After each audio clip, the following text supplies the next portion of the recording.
Hey, I'm Ryan, and welcome to No Bad Days. I started this channel with the hopes of facilitating, promoting, and inspiring change in all aspects of our lives.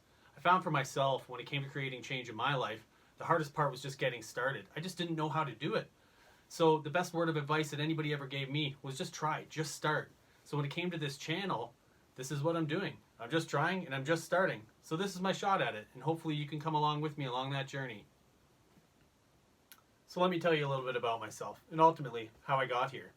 Life started off in southwestern Ontario, Canada, with my mom, my dad, and my brother, who's 3 years older. We had this street called Friend Street, where obviously all my friends lived. I used to play sports and hang out with everybody all day, every day. It was great. Life was really good, especially all the way up till grade 7. In grade 7, my family made the decision to move across the country to Kelowna, British Columbia. Um, that was a pivotal moment for me because it was the first time in my life where I felt like I didn't fit in, or that I had to try to make friends, or it just came with insecurities in kind of that age group. But life was good. I made new friends. I started to skateboard and snowboard while I was there, and things started to get better. Then grade 10 came, and my parents made the decision to move back to Ontario. So grade 10, new school, had some of the old friends from before, but kind of had to start over again. And those insecurities continued forward. I just never really felt like I fit in, and just like I didn't feel like I was good enough. And ultimately, I tried to be who I thought people wanted me to be versus who I was really at my core. But with that said, I made some amazing friends through high school and got to hang out with a lot of people, went to parties on the weekend, and played sports and like hockey and things like that. And I continued skateboarding and snowboarding. When it came time to go to college, somehow I got in, because a common theme in my life is I really didn't work hard for anything. I wasn't willing to work hard to make sports teams. I wasn't willing to work hard in school and relationships or at any aspect of my life. So I went off to college with my 6 pals, and it was fun. We partied a lot, didn't do much schoolwork, met a girl, and that's where I experienced my first heartbreak. And with that, I learned that drugs and alcohol could take that pain that heartbreak gave me away. Once I realized that, it was kind of all downhill from there. I ended up coming home from school and doing some schooling here in town, and started working in the skateboard and snowboard industry in the late 90s. That was perfect for me because I loved to skateboard and snowboard, and I got to party all the time because that kind of came with the gig. So I did that for a while, and then 2001 hit, and I had my first panic attack. That changed my life forever. I think about that moment every single day. And the amount of fear it put into me, and I can't seem to get past. With that said, drugs and alcohol seemed to give me some relief. So from that point forward, I drank and or used drugs every single day of my life. I didn't have a day of sobriety, and that started in 2001. Through that time period, I did have some success, though. I started managing a successful snowboard and skateboard shop, and continued on with that till 2008, when I actually bought that company out. So I owned my own skateboard and snowboard shop. I met a girl, and bought a house and had a couple cool cars. And on the outside, I'm sure things looked all right, but inside, I was so lost. The years of layering on this fake stuff into my life, I didn't know who I was. And in 2015, that kind of caught up to me and all came to an end. And by 2015, I was divorced, broke, business closed, house foreclosed on, and no longer had a driver's license. But that wasn't enough to get me to stop. I was so afraid of the relief leaving that drugs and alcohol gave me that I just couldn't stop.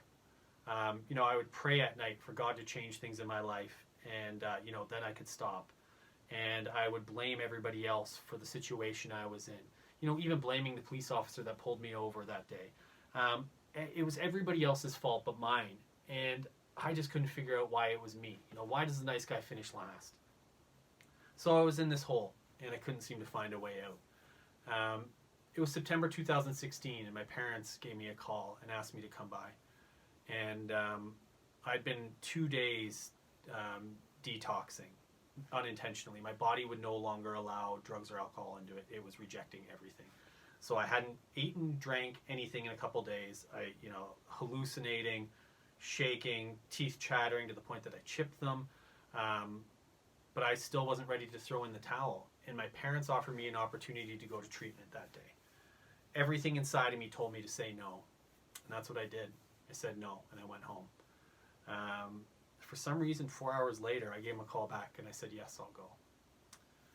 September 6th, 2016 is my sobriety date, and I've been sober weekends and holidays ever since.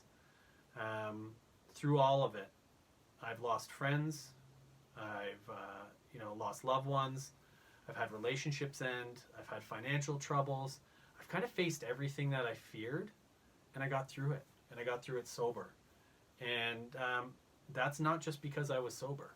I went off to treatment September 13th, 2016, and had to face the biggest fears of all, and that was being in a controlled facility where I couldn't do whatever I wanted when I wanted.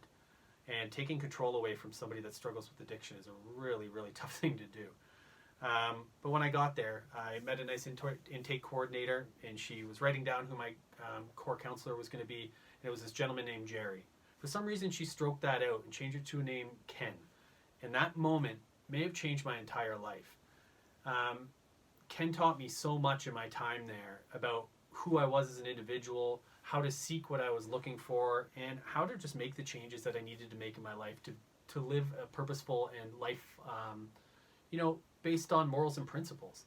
I remember when I was in treatment, and I started to listen for the first time, and I would see similarities in people that I would generally be super judgmental of and dismiss.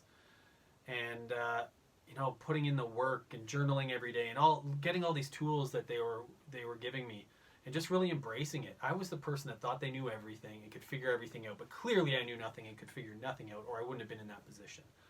And I remember this moment. I was walking through the woods, and I was by myself, and I walked underneath this archway. This branch had covered this walkway, and sun was shining down on me, and I looked back, and my shadow was on the other side of the archway, and I thought to myself, I'm like, that's my past. I can go back to that dark, dark place, or I can go towards this light, and that's my future. And that was my spiritual awakening. I don't know what it was, but I made that choice that day that I was going to move forward in a positive manner. That's where I kind of embraced the No Bad Days slogan, was that no matter how bad a day is, no matter what I've seen, there's always something to be grateful for. And I carried that with me. So I was coming up on 45 days in treatment. I was initially supposed to be there for 30, but made the decision to stay the 15 days longer. When I left there, I cried, which was a super crazy feeling to have, especially leaving such a tough place.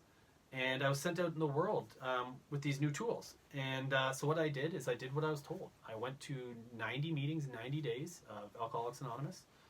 And I started to embrace all the opportunities I was given. I started to say yes to things I'd normally say no.